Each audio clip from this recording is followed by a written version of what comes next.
Recording in progress.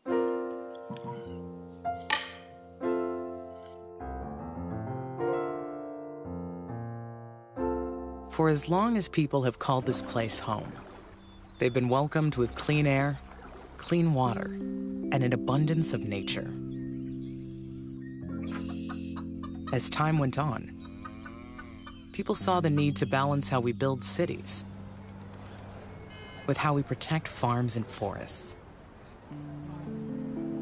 That's why across Greater Portland, in 24 cities and 3 counties, there's one metro government that brings us all together to maintain that vital balance, to provide services across cities and counties, to create a better future together. Hello, we're Metro. We plan for housing, jobs, and safe transportation. We protect land, air, and water by managing garbage and recycling. We support arts and culture by overseeing local venues to keep the economy growing. And we connect people to nature across 17,000 acres of parks and trails, and at the Oregon Zoo. Metro is all of us working together, connecting how we live today with how we plan for the future. Hello, we're Metro, and so are you. Good morning. I'd like to call the work session of October 17th, 2023 to order. Connor, will you please call the roll for attendance? Yes, thank you, President Peterson. Councillor Wong. Present. Councillor Nolan. Present. Councillor Gonzalez. Present. Councillor Rosenthal. Here. Councillor Simpson. Present. Councillor Lewis. Present. And President Peterson. Present. Thank you so much. Good morning, everyone. We will start off our work session with the state legislative agenda discussion. We have Annalisa Curler, and our Metro Legislative Affairs Manager, and Jenna Jones, our Metro State and Regional Affairs Advisor, to present and receive feedback from the council. Go ahead, Annalisa and Jenna. Welcome. Good morning. Thank you, Metro Council President Peterson. My name is Annalisa Curler, and I use she, her pronouns. And I'm Jenna Jones, and I am the State and Regional Affairs Advisor, and I use she, her pronouns. It's good to be before you this morning, councilors. Like Council President said, we are here to talk about your state legislative agenda. If we could pull up the PowerPoint presentation. Thank you so much. So we are here to kick off your 2024 state legislative agenda setting process. Just a reminder for you, your legislative agenda is composed of 2 documents. One are your 2024 state legislative priorities. So these are meant to be the individual items, priorities from council that you would like to pursue down in Salem. And then in addition to that, we have something called state legislative principles. These are meant to be foundational guiding documents that help Jenna and I, when we are down in Salem, make decisions about possible additional legislative priorities for Metro Council, of course, in consultation with all of you. So with that initial table setting, today we're going to talk a little bit about what we expect to see happening down in Salem, talk about how some of the conversations that we expect to be alive during the 2024 session, and begin to talk about possible legislative priorities for you all. Next slide. So just to do some initial table setting for you all, what will session really look like? So just a reminder that this will be a short session. So it lasts only about 4 to 5 weeks. And short sessions are really meant to be for budgetary tweaks and technical fixes. It's not often that large policy priorities pass during session. It's meant for, items that almost saw their way, with some exceptions. I saw that look, Councilor Nolan. With some exception, this is typically not meant for major policy pieces to pass, and we'll get to that a little bit later about what possible pieces we think may pass. But in general, budgetary tweaks, technical fixes, items that almost saw their way across the finish line last long session that need to be addressed. So it is much more narrow and focused in its scope. Some additional context around coming into this short session. So last long session was really the first time since COVID-19 that the building was really open and everyone was there. We anticipate that that will, be the case going forward. So that's very exciting for all of us that participate in the legislative process. We also, last long session, there were a number of, due to redistricting and kind of general turnover, there was really an unprecedented number of new legislators. We also saw a pretty significant legislative leadership change. The longest serving Senate president and the longest serving House Speaker both recently had moved on. And so last long session, we saw new leadership in both the House and the Senate. And I think, as with any moment of transition, we saw some kind of bumps, I would say, some miscommunications, the kinds of things that are very natural with transitions. Our hope is that it'll be a little bit smoother this short session, but it is not a legislative session without its political moments. And so a few we just wanted to flag for you. There currently is an unprecedented number of open-wide statewide seats. So currently Secretary of State, Treasurer, and the Attorney General are all open seats up for election in this next year. And we're seeing a number of legislators who are throwing their hats in the rings for those positions. So that's definitely going to be in the background during session.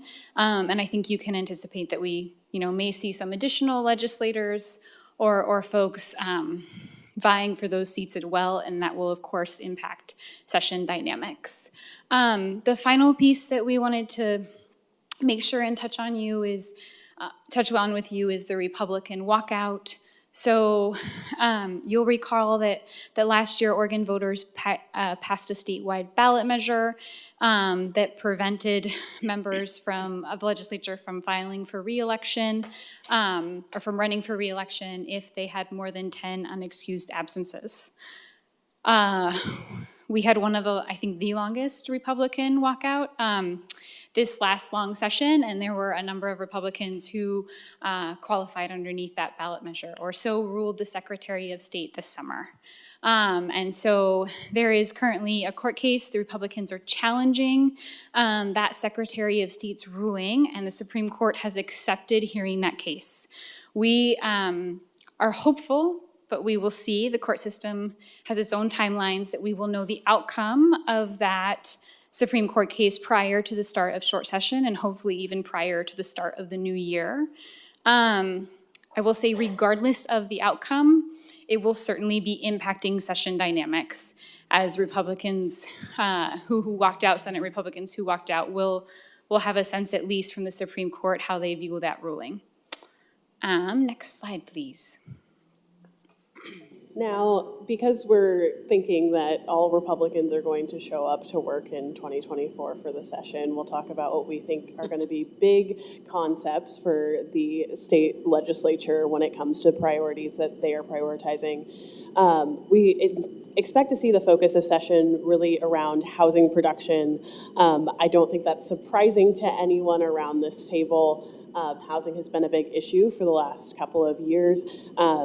And most importantly, and one of the bigger news areas here, is that the governor had a housing production advisory council that was born out of her executive orders last year on the homelessness state of emergency. So that has been meeting fast and furiously throughout the interim on things about workforce related to housing, permitting, availability of land, and financing. And so there will be a big bill of all of those concepts and recommendations from the Housing Production Advisory Council that will come to the legislature. Outside of housing production and the governor's ask, there will also be this housing committees, bills, and things like that that will either line up with the governor's asks and be complementary, or there will be some that might be conflicting. And so we expect housing and homelessness to become a big issue throughout session. And so we'll keep our eyes out on all of those. The other big issue that's been percolating, and again, this has been around for a couple of years, but since ballot measure 110 passed, there have been a slew of local governments and other folks asking for reform of that ballot measure. And so that is going to be a huge focus of this legislative session. We're hearing that there are going to be as many things that kind of tangentially touch Measure 110 will all go to the Committee on Measure 110 reform. So things like behavioral health, things like that. So that will be a very big topic. And then one that's not on here, but I think as we continue to move through this like post-pandemic, peri-pandemic time, budget is always going to be a thought bubble in people's head, and what the revenue forecast will continue to say. As Annalisa said earlier, this is going to look at budget tweaks and make sure that the state budget is balanced, and that will come into play. We'll see how much the economists are estimating for the rest of the biennium. So next slide. Now that we've talked about the state priorities, let's talk about some potential metro legislative priorities that we think would be great for the council to adopt and or have adopted in the past. So like we said, housing is going to be a big topic. One of the big areas that we're hearing within our local jurisdictional partners and across the region is about infrastructure readiness for housing, and really getting the sewers, the roads, all of the infrastructure in place so we can actually build housing efficiently and effectively. The other thing, this was a priority last session, was the Oregon housing needs analysis generally. There were some carryover topics from last session, particularly around how we do the Oregon housing needs analysis in urban unincorporated areas in the metropolitan counties. And so in this interim, there has been a work group led by Chair Dexter, the housing chair, with all of our folks from Clackamas, Washington, and Multnomah counties. And they have and Metro and some of our city partners, we've all been discussing how the Oregon housing needs analysis would look in those areas, who would have responsibility between city and county for things that are, planned already and under development or not yet under development. So that will come back, and we're hoping that we'll have a consensus product from that work group that we can kind of bring back to council at a later time. And then switching gears to solid waste, this was a priority last session. It was part of a electronic recycling and reuse priority, and half of this priority passed, which was on the e-cycles modernization bill and the EPR program to recycle electronics. But the other part of it, right to repair, which is the ability to have access to the manuals and instructions and parts to repair your own electronic products and small appliances, not tractors. That happened once, and tractors are not getting added back in. But right to repair continues to be one of those issues that keeps coming back. I will say since last session, when you guys adopted this as a priority, no states had passed a right to repair policy. Now there have been two. New York and Minnesota have both passed right to repair in their respective states. We're continuing to see the FCC and the Biden administration work administratively towards right to repair initiatives and policies and really put pressure on some of our bigger tech companies. And then in addition to that, during last session, there was a right to repair bill. It was one of the bills that got stalled for a vote on the Senate floor during the walkouts. And there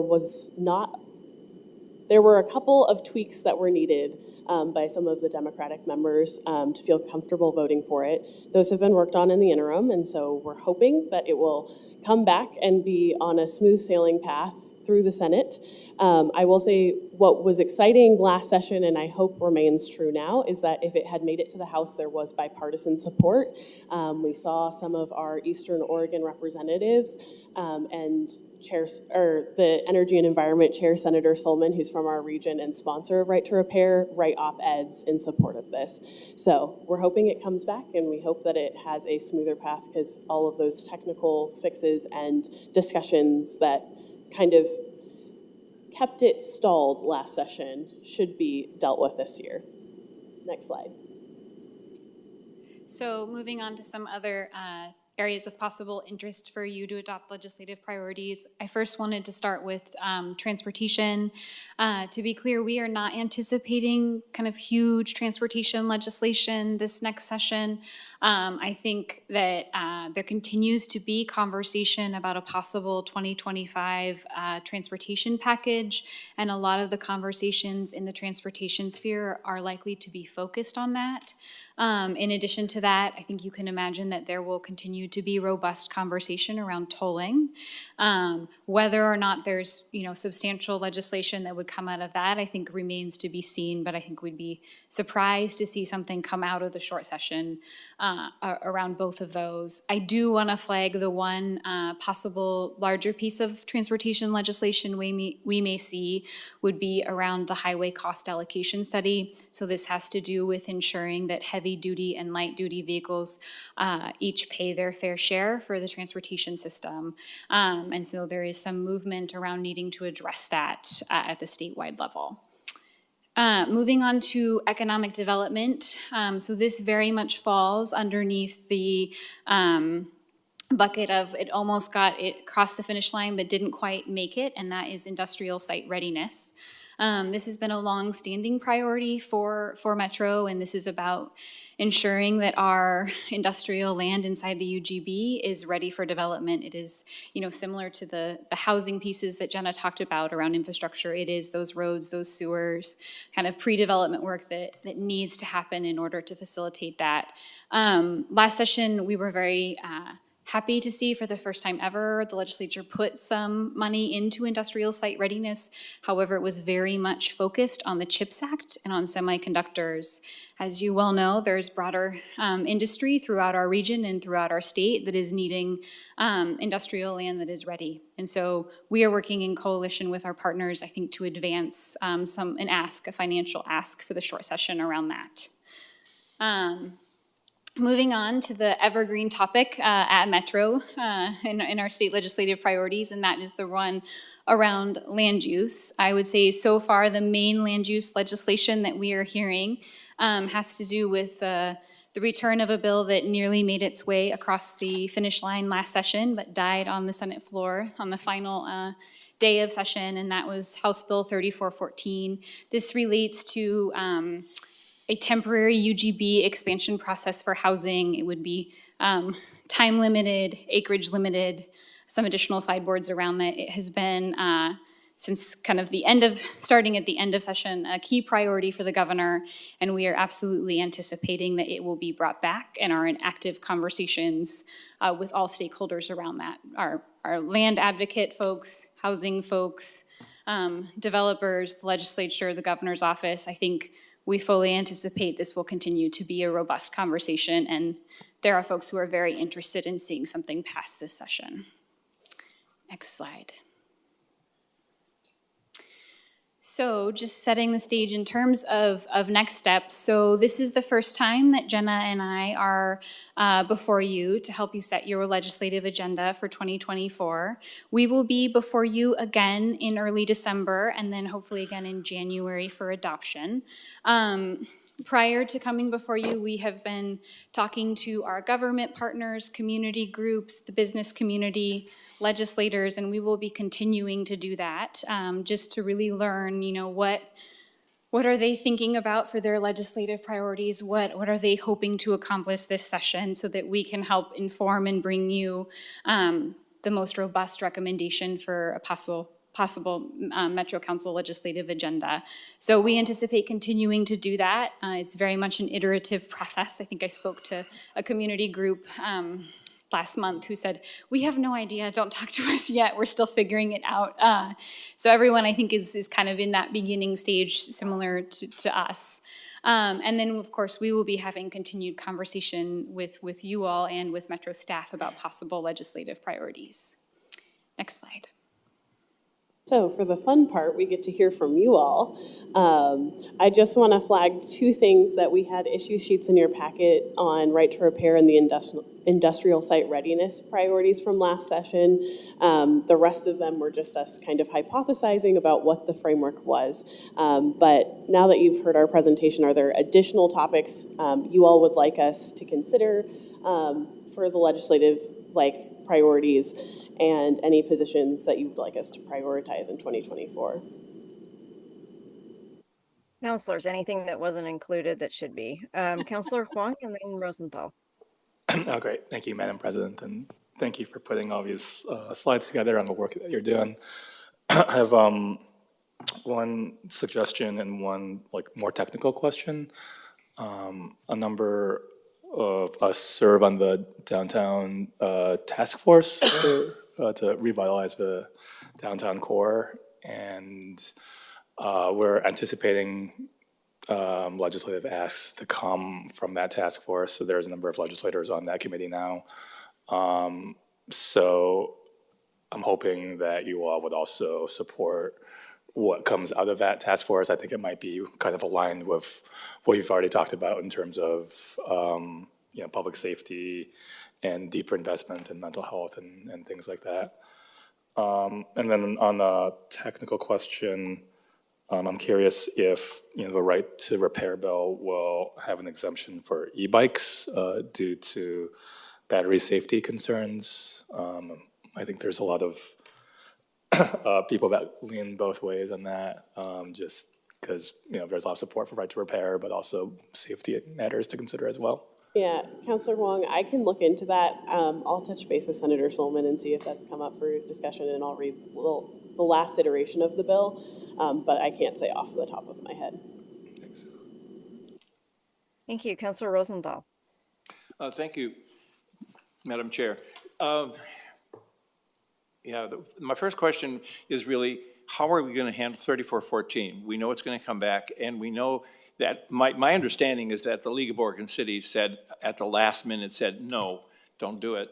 And so they put in they have very significant concerns both about expanding their UGB as well as about the variance issue. So how are we going to handle that? Because it's going to come fast and furious. And are we going to have a position to, a time to be able to say, yes, we approve this bill or we don't approve a bill? It's going to be very difficult, I think. Yeah, Councilor Rosenthal, I think you absolutely accurately described what session feels like in terms of the speed at which things occur and the shifting positions that might happen quickly, and trying to get all of that in front of each of you so that we can have a united Metro Council position. It has its challenges for sure. I am hopeful that unlike perhaps in the original drafting of 3414, there has been a far more thorough process led by the governor's office to facilitate stakeholder engagement and stakeholder input. Now, of course, having the opportunity to offer feedback doesn't mean that your feedback always gets incorporated, and that is when the advocacy piece comes in. But we have seen a more, I think we've seen a more recent first draft from the governor's office about what a possible bill could look like, and we are 4 or 5 months from session. So I am hopeful. I don't want to speak for the governor's office, but I certainly think it is folks' intent anytime they are trying to run a controversial bill during session that you walk into session having figured it out ahead of time, having, ironed out a lot of the conflicts. I certainly think that is the hope and intent of many of the parties. I don't know if we'll be able to get there, but at the very least, I think we have an active seat at the table. And are working, I think, in coalition with folks like League of Cities, folks like Thousand Friends, and others to really understand everyone's concern and to try to see if there's a needle we can thread. Okay, thank you. Yeah. I have one other question, but I'll wait until everybody else has had a chance. Thank you, Councillor. Councillor Lewis and then Nolan. Sure, thank you. I think being engaged and making sure that the next iteration of 3414 is something that not only we can live with, but that specifically does work for Metro, because it's really different to examine these issues from a smaller city or a mid-sized city perspective outside or down the valley, outside of the Metro area. Counselor, can you put the mic a little closer? Sorry. Yeah, thank you. My voice is not what it normally is. I will just speak like right here. Thanks. So for me, that is absolutely top priority. We leave it all on the field in my mind on that bill, and everything else we can pick up in 25.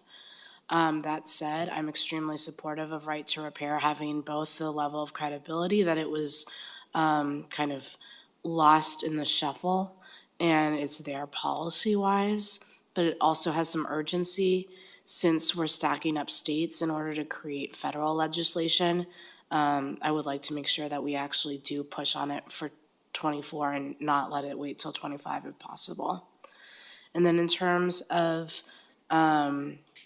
where I see a little bit of a hole, I would like for us to bring together the Brownfield Coalition, because as much as industrial site readiness requires its own funding streams and its own apparatus, I do think brownfields more generally, particularly around mixed-use development and infill, is going to be critical. And Senator Meek had a great bill last session. It was a little bit project-specific with a pilot. It might be easier to gain momentum and pass when there's not a specific project tied to a pilot. So please see if there's willingness of Brownfield Coalition to try and either get an independent bill or be part of the land readiness. Oh, I guess I would just echo or underscore, since sometimes people listen to our comments and try to see if there was agreement. I would definitely agree to make sure that we are supportive of the work that our colleagues are doing at the Governor's Task Force for downtown. Thank you, Councilor. Councilor Nolan. Thank you, Madam President. First, I would like a question, and then after that, I'd like to make some comments. The question is around funding. Given the rebate that's coming up, will the legislature have any funds for the remainder of this fiscal year to invest? Because many of the top priorities, reforms of Measure 110, UGB expansion, industrial land, transportation, all require money. And I'm seeing a conflict unless you've got a couple of magic pockets where there are funds. Help me understand the context of the general fund prediction in the Absolutely. and where we are, and whether they're going to end up cutting programs instead of expanding them. Absolutely. That's a really good question. And, you know, just for environmental awareness, we are about to experience the largest personal kicker in state's history. Right. I'm forgetting the amount of billions of dollars that $5 will be billion, I think. $5 billion that will be returning to taxpayers this spring. And I want to be clear that I have not heard anything about a cut budget at all for short session or needing to address some sort of, you know, cuts to critical services or anything like that. There is some amount of money, I do not have the amount off the top of my head, that they have kind of set aside for short session. So that they've like set aside in an emergency fund. In the emergency fund, yes. For short session. And then, of course, I think, you know, continuing revenue forecasts, as Jenna alluded to, we would still have one more before the start of session, and that will influence how much money they actually have. So, you know, any number I give you now is automatically wrong for February, but you are correct in flagging that, you know, $5 billion is going out the door. And if you wanted to have robust funding and infrastructure in our transportation system and behavioral health, those are critical dollars that could have been utilized. And Councilor Nolan, I'll also add to that. I think we saw during the long session a lot of the leadership in the legislature think very critically about pinching pennies and being more conservative with what they were budgeting with. And so I think, and then there was a forecast that said, hey, we have a lot more money than we thought we did. But I think to some extent we saw them, like Annalisa said, put some off into the emergency like funds and things like that. But we really saw them kind of dial back from what we saw when there were ARPA dollars and things in the prior session during the pandemics. I don't have the number or the year off the top of my head, but my understanding is we're actually rapidly approaching the cap of the rainy day fund that legislators put in place with the understanding that we would never, ever actually achieve it. And I think the last couple of legislatures have chosen to be very fiscally conservative and to really try to save. And so that also isn't helping. Part of history is that bumper kickers are often followed by Recessions. severe deficits in the general fund, which would be attendant to the 25 session. Correct. Question I have, two questions out of this, if I might, Madam President. One is around the UGB expansion. I know there are lots of players in that, and it's wonderful that Metro is part of that discussion. I'd like to encourage that we find some way to insert the concept we have all adopted around readiness. Mm-hmm. And if the state wants to allow expansion into farmland around smaller cities or around the metro area, that we ask metro area representatives and senators to utilize or somehow instill the concept that the land has to be ready. And either the state has to invest in the infrastructure to make it ready, or the cities that choose to expand have to demonstrate that they have the capacity financially to serve those areas. The other concept that we've talked about here is not just a deadline on it, but if that passes and land is included in an urban growth boundary and not built within X number of years, that it's clawed back, that it doesn't stay forever in urban growth boundary when it's not really developable for housing or jobs. And I'll defer until the next round for my second point.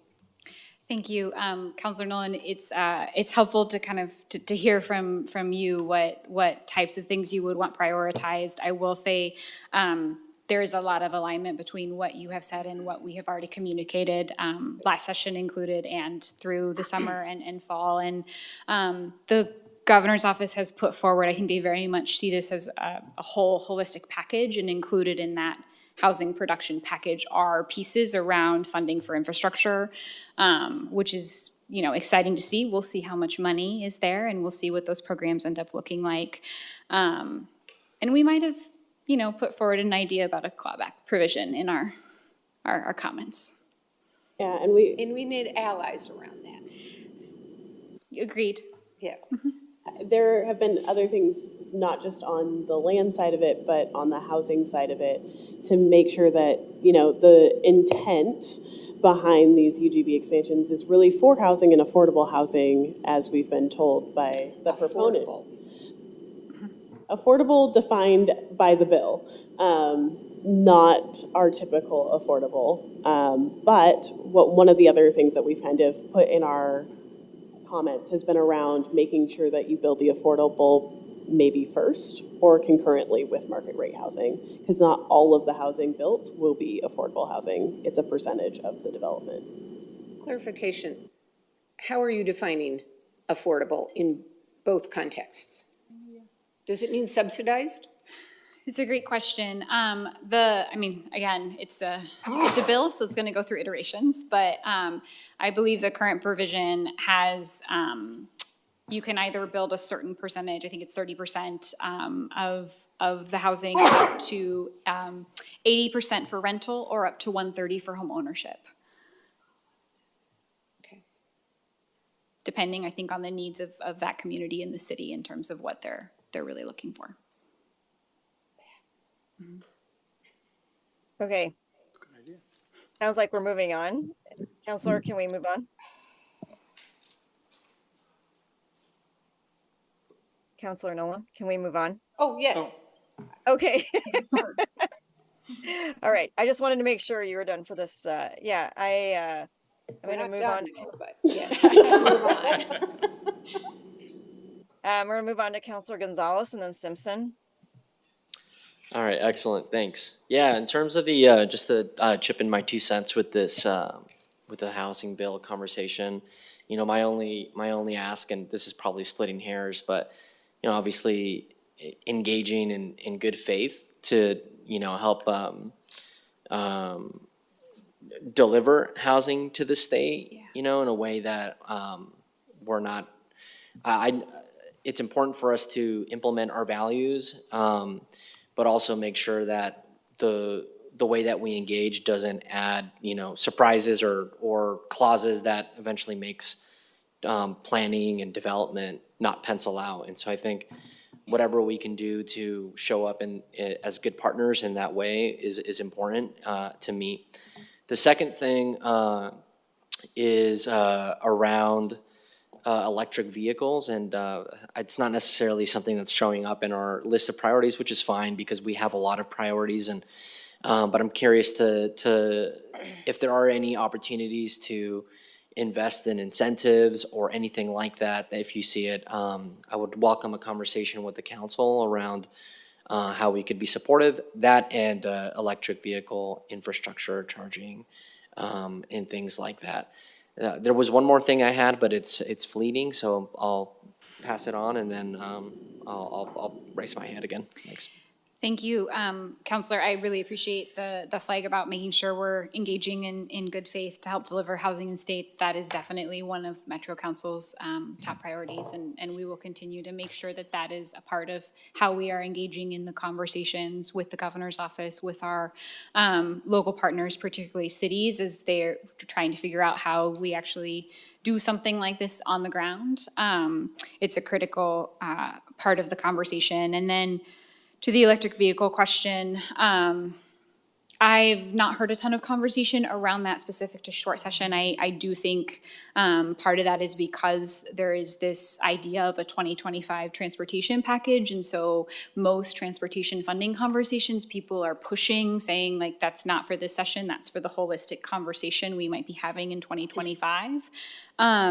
So I really appreciate the flag, and let's talk about it in the context of a 2025 package and how we can maybe start to seed that as a possible priority for Metro in future transportation funding conversations. Great. And I remembered the other item. It's very quick. It's just around the state has made some really significant investments in workforce with Future Ready. So I think finding ways for legislators to see success in that, and also whatever can feed into construction careers pathway and apprenticeship programs, especially that I know Future Ready is investing a lot in, which has maybe upstream impact into our ability to deliver on construction careers, is something that I'm really paying a close eye to as well. So I hope that we're able to weigh in where it's helpful, basically, specifically within the context of workforce. So thanks. Councilor Gonzalez, I'll flag that some of our Metro staff actually presented to the workforce subcommittee for Housing Production Advisory Council. So construction careers is kind of finding their niche even in the housing space right now. And I know I watched that presentation last week, and the chair of the subcommittee was like, oh, we'd love for you to review our recommendation. So there should be quite a bit going on workforce, both in and out of the housing space. Thanks. Thank you. Counselor Simpson. Thank you, President Peterson. Thank you both for your insight and presentation today. My hat always goes off to the two of y'all, which I'll have to go through in Salem. I want to plus one Councilor Gonzalez's comment about C2P2 and the Future Ready work, but also keeping in mind transportation and access to transportation is like one of the biggest burdens and barriers for people of color to gain access to this type of work. So I would hope that as we're having this conversation around site readiness, we're also implementing the transportation bones that need to go along with it so that it can support communities of color. the other piece that caught my eye in you all's report was the hazardous waste that is produced from these semiconductor plants. I mean, I think I saw, 63 million tons of water was used in one facility. I would love to understand, I get it, it's a workforce development, economic development driver, but what are some possible environmental impacts that could go along with maybe some possible hazardous waste planning we could do around these sites? Yeah, Counselor Simpson, we can follow up with more information on that, trying to understand what currently exists in our region to address that for semiconductors and what possible additional ideas there might be out there to implement. I think one of the biggest things that's passed in the last couple of years is the climate protection program in DEQ. It was done through executive order under Kate Brown, and that just started rolling out. For some of the larger semiconductor plants, they'll hit that threshold that would trigger the climate protection program, but it depends on each specific area. So I can follow up with more information on that. Thank you. All right, thank you. Before we go into next round, I have two things. One, I'd like to just interject. I very much support this direction. I would also like to highlight the priority of the land readiness conversation, both for housing and for employment, and the governor's task force additions as we go along. Councilor Wong sits on that, and as I do. So far, I don't think we have any very specific things, but I think we're getting close. And I think we're going to want to work as closely as we can to help make sure that our entirety of our region is economically vibrant for the future, and to reduce a lot of the issues that we're seeing that are not just downtown problems, but actually expand out into a good portion of our the rest of our region. So hopefully that will help in both regards. And I just want to note time. We are to have an executive session at noon. And we are in a second round of hands raised. And I'm going to ask if we can limit these to questions that the staff can respond to later. Otherwise, we're not going to be able to keep on schedule. We have another presentation on 2040 Planning and Development Grant Cycle. And while that may not take a total amount of time for 45 minutes, but I do want to give time for that presentation and counselor communication and COO communication. So counselors, can we have an agreement that we will raise an issue and we're just going to do a lightning round through this, and staff just take note and respond to counselors later, if that's okay. All right, thank you. Counselor Rosenthal, Nolan, Wong, and Lewis. Well, I'll start the lightning round quick by saying, yeah, that one of the biggest issues of land readiness is transportation readiness, and that's where we seem to have the biggest problems and where we need the biggest investment. But my lightning question, speaking of that, is I'd like to know if there's any talk other than one representative about changing the tolling legislation to have a defined role for Metro in this process and not just yeah, you get to listen to us. Thank you. Counselor Nolan. Thank you, Madam President. I want to bring some attention to the Measure 110 discussion. I would hope that the conversation leading up to the short session would include the proponents of the reform initiative in ways that might lead to withdrawal of that initiative petition. And I think we want to weigh in on this because of the spillover effect of Measure 110 on our homeless population and our mental health needs in the region, but particularly with respect to our responsibilities around homelessness and supportive services. And again, it's a funding question. The state needs to weigh in and put some bucks on the table. Thank you, Counselor Nolan. Counselor Huang. Great, thank you, Madam President. One area that I thought was missing from our priorities too was also deeper investment and support for our arts and culture community. The struggles have been well documented, and for building a vibrant region and a vibrant downtown, our arts organizations need to thrive. So, thanks. Thank you, Councilor Huang. Councilor Lewis. Sure, thank you so much. I guess I just want to scope back out that this is a session that'll have 350 bills at best. We've talked about 100 issues literally in the past 45 minutes. So I want you to come up with the best agenda possible, but I also want us to be realistic that we can't change the gravitational force. The gravitational force of this session is land use in Measure 110. And we obviously have an existential question around how we engage on land use. And as Councilor Nolan said, it's important that we're monitoring the 110 conversation because of its interaction with our largest measure right now. So everything is important, but I just want to underscore those two things.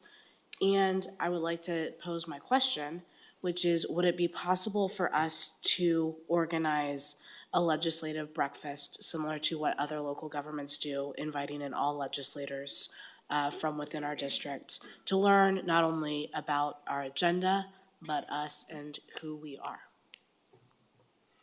I would like to double down on that request and Yeah. and yeah, all right. We got thumbs up from everybody. No voting going on, but thank you, Councilor Lewis, for bringing that up. I think that we so appreciate all of the work that staff do, staff to elected officials at the legislative level and staff to staff. But I think this council would like to help increase the partnership and the relationship building over time. So if we could figure out how to structure that where it makes sense and think about you know, more than just a legislative breakfast, I think that's a good place to start. But more contact with the legislators. I think that would be great. Thank you. All right. Annalisa, Jenna, any further comments or can we move on? You can move on. Thank you so much for your time today, councilors. Thank you. Good job, everybody. Much appreciated. You always do a great job with trying to condense a lot of things into a quick presentation. So thank you. All right, we will move on to 2040 Planning and Development Grant Cycle 11 of the 2040 Planning, but who's counting? And Development Grants Program launched in May 2023. Council's endorsement of the list of 2040 grant finalists will facilitate much needed planning projects across the region. We have presenting today, Marisa Madrigal, who will introduce the team of presenters. Marisa. Thank you so much, Council President Peterson. Good morning, councilors. Madrigal, Chief Operating Officer. I am pleased today to bring 17 new planning projects to council for your endorsement. It's been 3 years since our last grant cycle, and our local partners are excited to get started on important planning work. These projects will facilitate planning and development work well aligned with regional goals and the 2040 growth vision. Projects represent a broad range of essential planning work, including master planning for site redevelopment, zoning code updates, industrial readiness strategies, and equitable engagement. I highly recommend all 17 projects. Council endorsement will allow Metro staff to work with applicants to develop full project scopes and draft agreements. In a couple months, we will bring the full project scopes and agreements back for council consideration of awards. I'll now hand off the presentation to our staff presenters, Erin Key, Sarah Breakstone, and Damian Hall. Welcome. Hi, everyone. I'll get it started. My name is Erin Key, Urban Policy and Development Manager, and I want to reiterate our excitement to be here and to be presenting these 17 grants for your endorsement. Because of COVID and staff changes, it's been since 2020 since Council endorsed grants. So it's very exciting to be able to bring such a full list to you. With some gentle pushing from Metro Council President, staff was very proactive in going out and talking to communities before the grant cycle began. And I think that's in part why we have so many successful grants to bring forth to you today. I also want to point out that a week from today, Sarah and I will be back to come talk to you about improvements to the program. So in addition to having this exciting grant opportunity, we want to continue to make the program work well for our grantees and for staff here so that we can keep the money flowing and look forward to having a conversation with you next week about those opportunities. So I'll go ahead and hand it over to Sarah Breakstone. Sarah Breakstone is new staff in the planning department. We're really excited to have her consultant experience to help us make for effective grants. And so it's my pleasure to introduce you to Sarah. Thanks, Erin. Good morning, counselors. I'm Sarah Breakstone. I'm the new-ish manager for the 2040 Planning and Development Grant Program. I started here in January, so this is my first grant cycle. So I'm very pleased to be here today to present the list of recommended projects for cycle 11. If you could go to the next slide, please.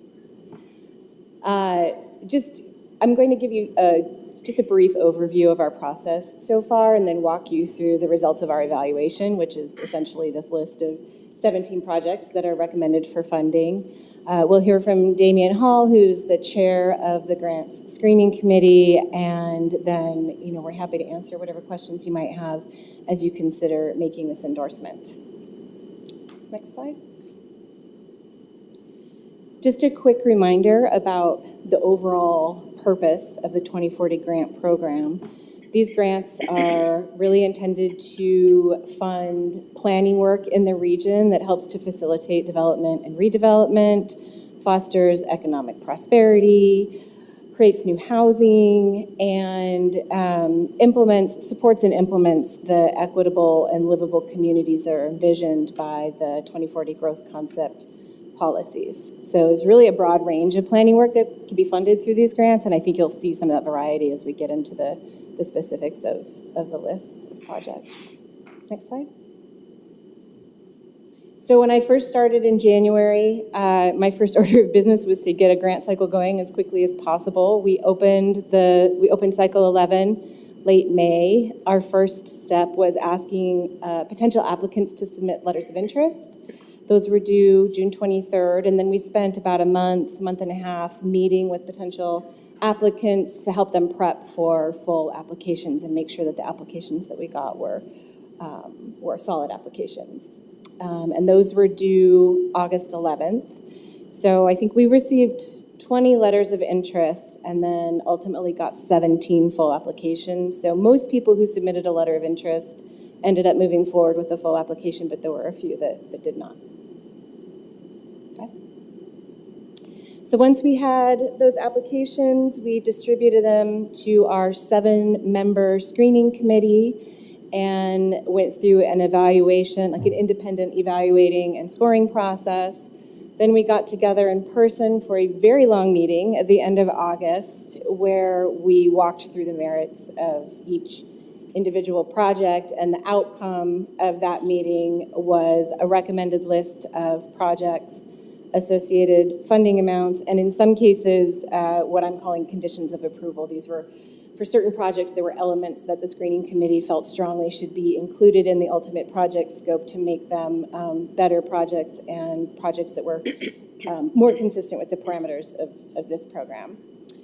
That recommendation was forwarded to our COO, and that is the recommendation that we are bringing to you today for your endorsement. Next slide. I guess before I get into that, into like specific projects, are there any questions so far that we can answer? Councilor Lewis? Sure. In bringing forward 17, are there any applications that are kind of out there in the ether that they struggled to get a letter of interest in? I guess that wouldn't make them an application. Were there folks who had ideas but couldn't move forward in this process because there were barriers? Yes. Yeah, there were a handful of people who were interested in submitting and ultimately did not for various reasons. Maybe we'll talk about that next week.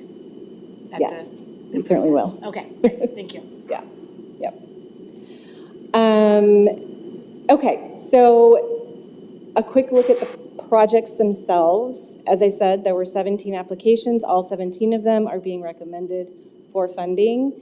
There are a handful of sort of site-specific redevelopment projects. There are a handful of what I would call equity strategies.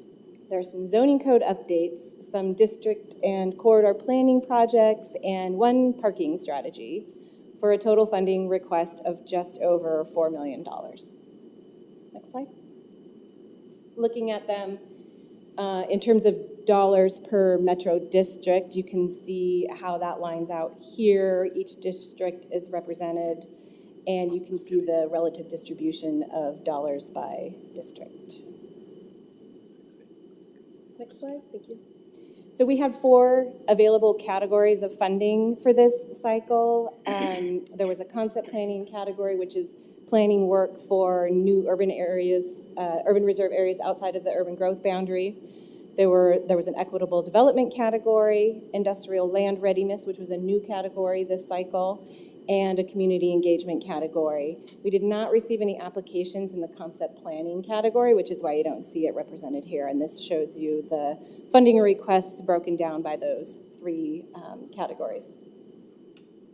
Next slide.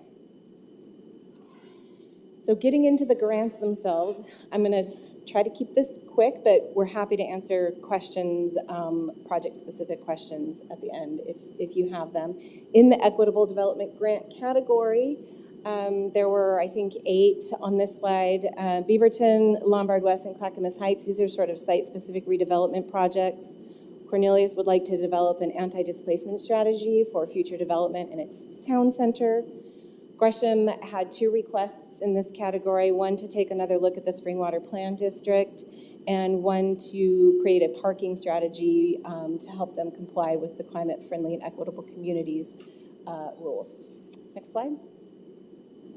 Also in the equitable development category is the Hillsborough Cayugas project. This is a corridor district plan, a lot of community engagement involved with this work, and also a site-specific redevelopment project within the greater project. Portland had 2 requests in this category. One is for programming and operations, as well as some equitable design elements for the planned Green Loop facility. And the other is a second round of funding for the Center for Tribal Nations development in the OMSI district. So about $2.7 million in this category. Next slide. In the industrial land readiness category, there are 5 projects. Clackamas County wants to take a look at its zoning code. Oregon would like to take a focused look at infrastructure in Thimble Creek to understand how they can facilitate more industrial development there. Portland had 2 projects in this category as well. One is for a wetland mitigation bank pilot project, also located in the OMSI district along the east side of the Willamette River there. And then a site-specific strategy for industrial development on up to 20 underperforming industrial sites in Portland. And finally, Wilsonville would like to take a look at both infrastructure and their zoning code for their Basalt Creek area. And just over $1 million in this category. Next slide. Last but not least, community engagement grants. Gresham had 2 requests in this category as well. They would like to create a community engagement strategy for 3 separate but related code update projects that they have planned over the next year and a half. They would also like to do some community engagement around improvements to the Y East Trail, which is an existing facility that runs through a lot of their sort of central areas. Tigard is looking for funding to enhance their community engagement efforts around the HOME project. HOME stands for, Housing, Opportunity, Mobility, and Ease. And then Washington County is asking for funding, again, for enhanced community engagement related to the equitable development strategy for Tualatin Valley Highway corridor. And almost $250,000 in this category. Ooh, it's a lot. I'm going to turn it over to Damien. He is the chair of our grants screening committee this year and in years prior, and he can talk a little bit more about our screening process and answer any questions you might have about that. Damien. Thank you, Sarah. President Peterson, members of the council, thank you for the opportunity to speak to you this morning. Damian Hall, wearing my hat today as Chair of the 2040 Grant Committee. It's good to be back and get the band back together after a few years off. We had, I don't know the exact numbers, but a handful of folks who had been on that committee previous to a break over the pandemic, but we also had a handful of new members that brought a good mix of expertise to bear in the room. Our process just roughly is once staff works with all of the applicants to get full applications in the door, the committee, we receive those electronically, we review them, and then we get together for about 4 hours and try and do the work in one single meeting, in-person meeting here at Metro HQ. So we had the opportunity to do that. We had a whole number of applications, as you saw, that vary. But I think it's really interesting just the scope of some of these. Some are really specific, right? It's like, oh, we're going to take a deep look at what's happening in this few block radius in downtown Cornelius, to some being really broad. Let's take a look at what the future of TV Highway is. And so, you know, we had different styles and different amounts of detail about each of these, but ultimately a lot of well-done applications. So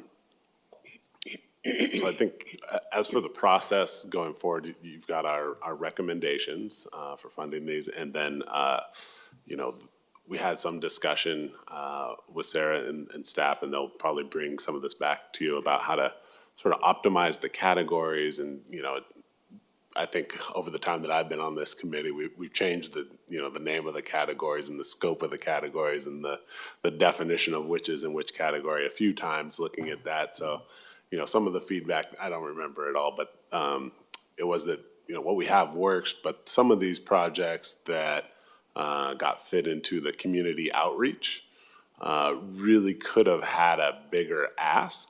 And then would have gotten in the equitable development kind of area, because, you know, community outreach likely is a component of every single one of these equitable development applications. And so sort of where are we drawing the line, and how do we sort of right size the eligibility of any given project? So more to come on that.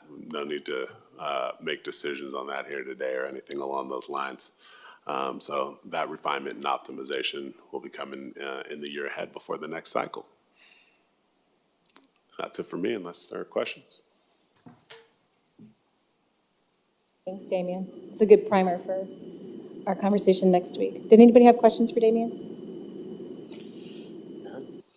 So first of all, I just want to welcome Damien. I'm not in the room, and I just want to say I don't know how many committees you are on for Metro and for the general well-being of this region, Damien, but you are omnipresent, and I appreciate all of the hard work that you do on behalf of this region. So I just want to call that out, and apologies that I did not recognize you coming in. So not just questions for Damien, but any questions for staff as well. Councilor Lewis and Rosenthal. Sure, thank you so much. I want to echo the thanks to you, Chair Hall, Commissioner Hall. How many titles do you have around here? Really good to see your work leading this group, so that it's not Metro in our bubble making these decisions. I do think every single one of these projects is worthy, and super excited, frankly, to see some of the development in my district, even though we have the smallest number on the board. Can't help but notice that some of these projects look more defined than others.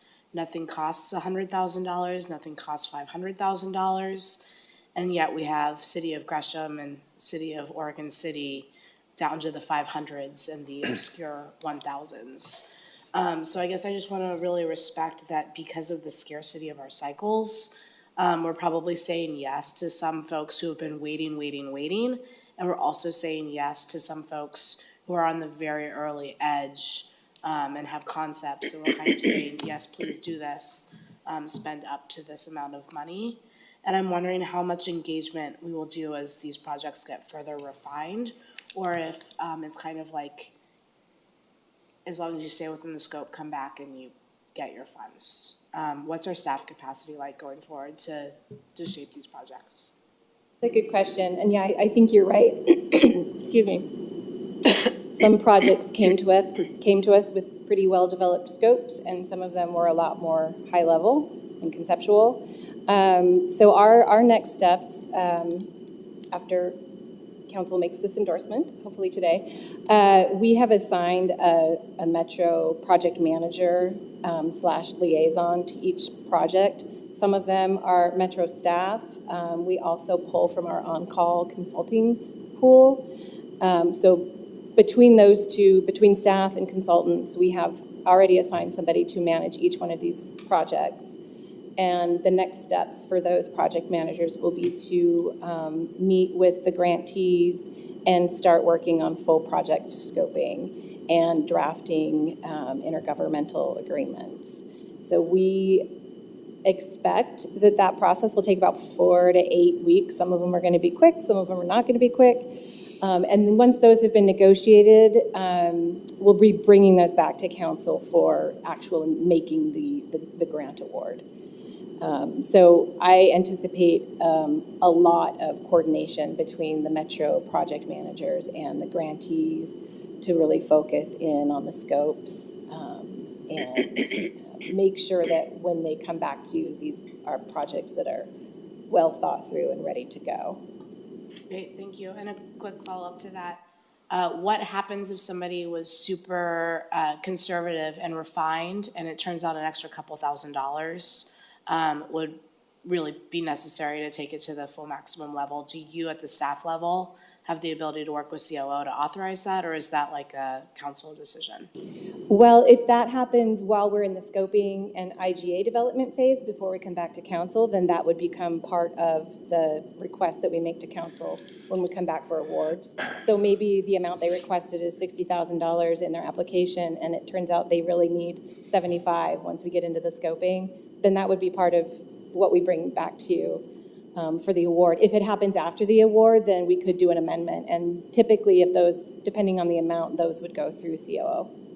Okay, great. And if I can add, just to clarify, so what we're looking for today is an endorsement, just a thumbs up. This is a work session. So we're just looking for a thumbs up from the council that you want staff to work with these grantees to develop those agreements and come back to you with a formal request to vote on awards. And that's when we'd have the exact numbers. Great. Go ahead. I'm a thumbs up, and I'm a thumbs up with the aspect of those folks who are really conservative and maybe afraid to ask for everything, ask them to ask for everything. To Commissioner Chair Hall's point, some of these community engagement grants, if they need a first step on actual planning, let's give them the funds for that now. Yeah, there were several projects where the screening committee felt like they were asking low. And so I think as we're working with those applicants, that'll become part of that conversation. Let's make sure they're funded correctly. Thank you. Councilor Rosenthal, Gonzalez, and Huang. Thank you, President Peterson. First, a question on the Lombard West, which is a large grant.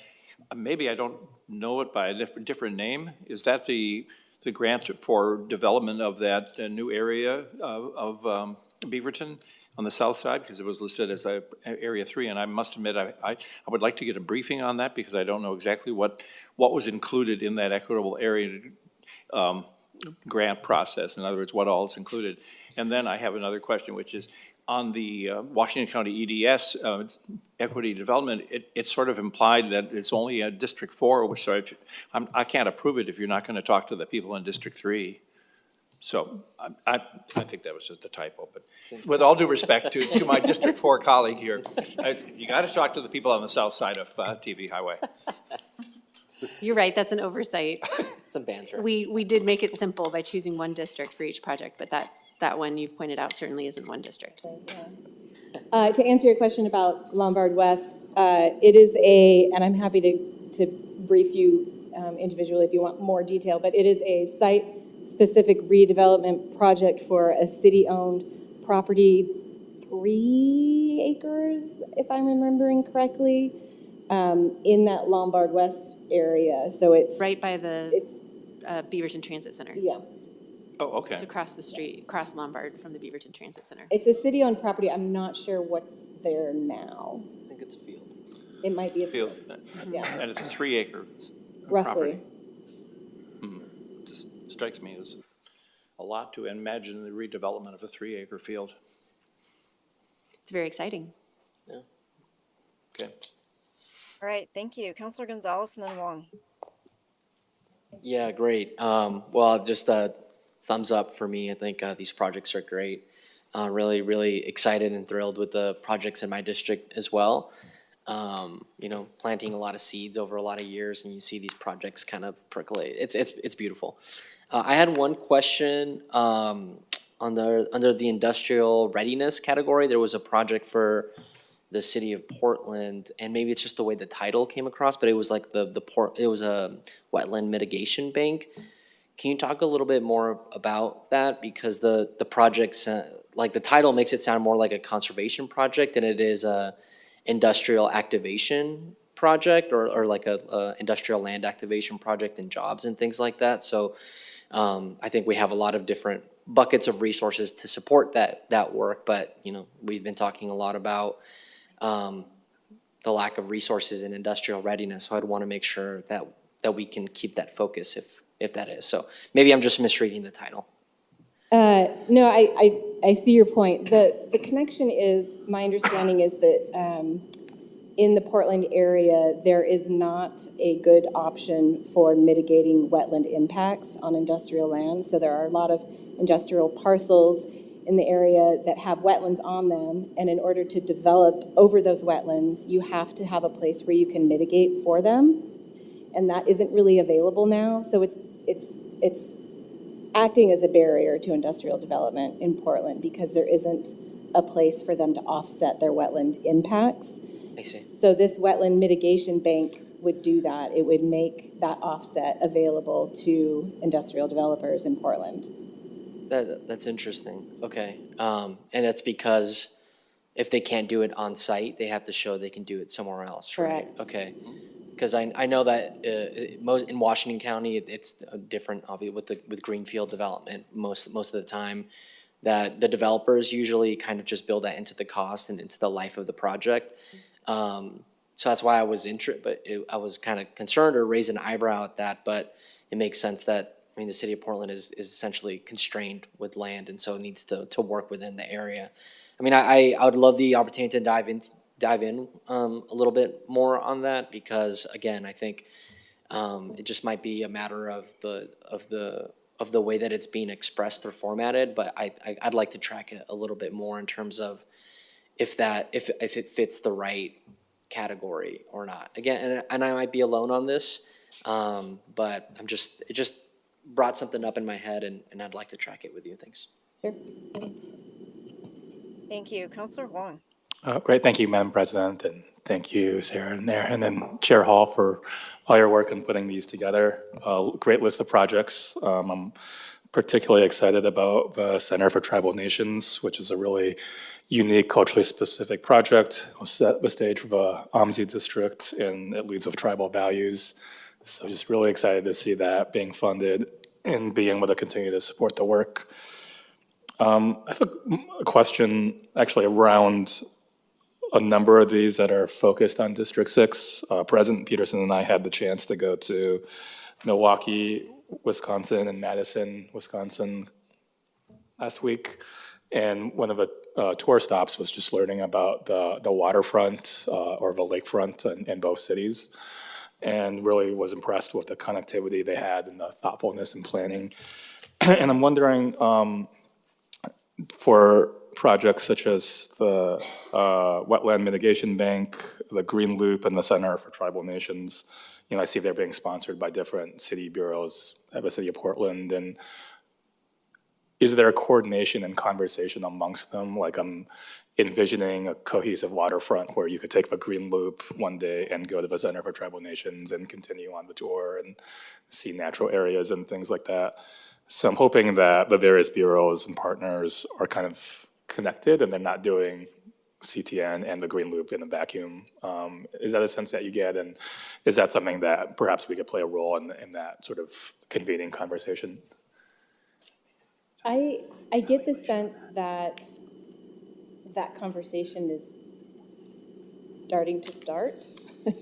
I know at least that's the case with the Wetland Mitigation Project and the Center for Tribal Nations and the Waterfront Education Park. All of those things are happening in the OMSI district, so I think there's conversations happening between the various bureaus involved with those three. The Green Loop project, I'm not sure. I haven't heard. I know that one of the intended outcomes of the Green Loop project is to look at programming and operations and who is kind of doing what in the various districts that the Green Loop is intended to travel through. So I think, you know, part of our role as the Metro liaisons / project managers for these projects is to help facilitate some of that collaboration to the extent possible through these projects. Did you, I'm sorry, it looked like you had something to add. That's very good. And, you know, I think as an organization here at Metro, we've been putting significant resources in OMSI and Albina Vision and also at Willamette Cove.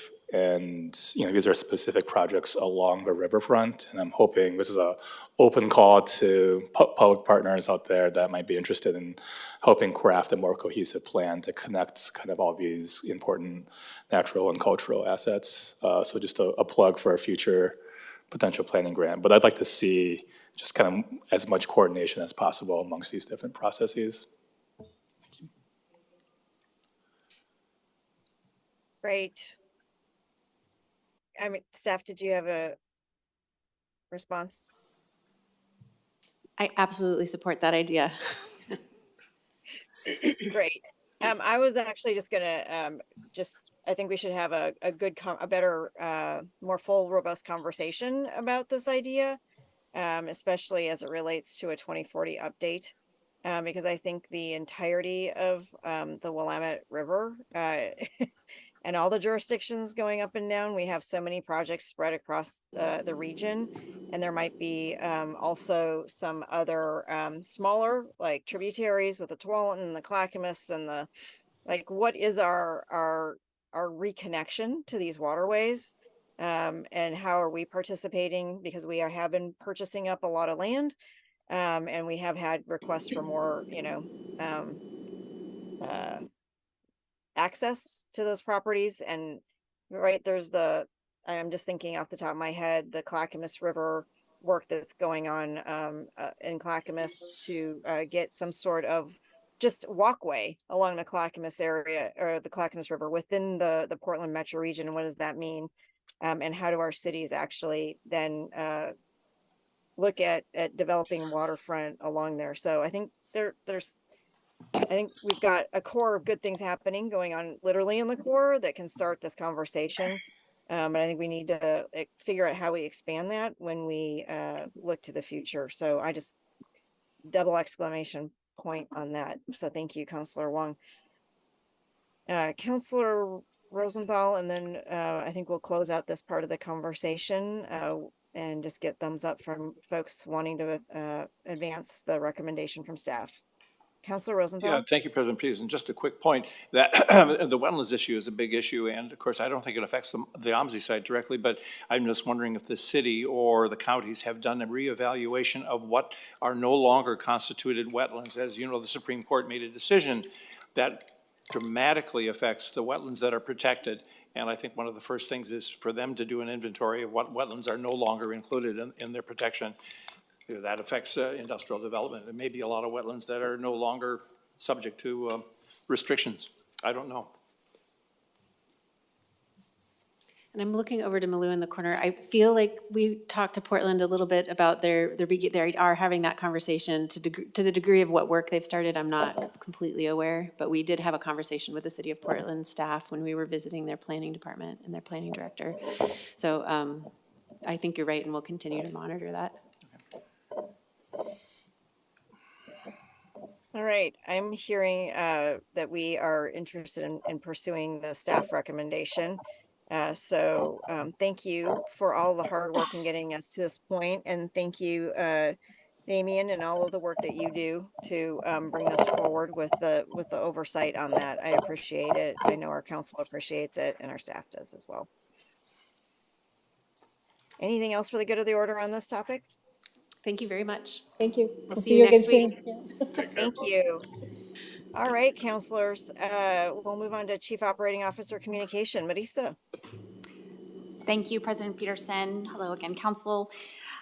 We are blessed in this region to avoid regular emergencies that many other parts of the region or of our country experience, whether it be weather or otherwise. And that's why today I want to remind you about the Great Shakeout. We don't often have time to practice our emergency skills, but we will someday experience a large earthquake. And any time that we have a chance to think through what we're going to do is a chance that we should take. So this Thursday, October 19th at 10:19, the Regional Center here will participate in a drop, cover, and hold on drill to practice actions to take during and immediately after an earthquake. Metro sites such as our transfer stations and venues are also participating in drills during this time while making sure that the drill doesn't impact services to the public. It's pretty easy to say there's nothing that I can do to prepare for a big earthquake. It's too catastrophic an incident, but that's simply not true. There's lots that we can do to prepare for earthquakes of all sizes, even the big one. Preparation for emergencies like the drill can be an easy and cost-effective way to build organizational resilience. Just as a reminder, most injuries from earthquakes occur from falling objects, and that's why we practice this drop, cover, and hold on drill. By practicing what to do anytime we feel the ground shaking, it helps reinforce the instinctive response and supports Metro's primary goal of protecting lives in an emergency situation. Metro's emergency management team members are also going to be sharing earthquake and emergency preparedness resources with employees at all our sites. So thank you, and I look forward to your participation. Thanks. Great, thank you. Counselor communications, counselors, anything for the good of the order? Seeing no hands raised. Last time I cut off Counselor Lewis too fast, so I'm trying to slow it down a bit. All right. Seeing no counselor communications, counselors, we will adjourn the council work session and move into our executive session, which is being held pursuant to ORS 192.660 sub 2 sub E to conduct deliberations with persons designated by the governing body to negotiate real property transactions. Our next regular meeting is scheduled for Thursday, October 19th at 10:30 a.m. Thank you, everybody.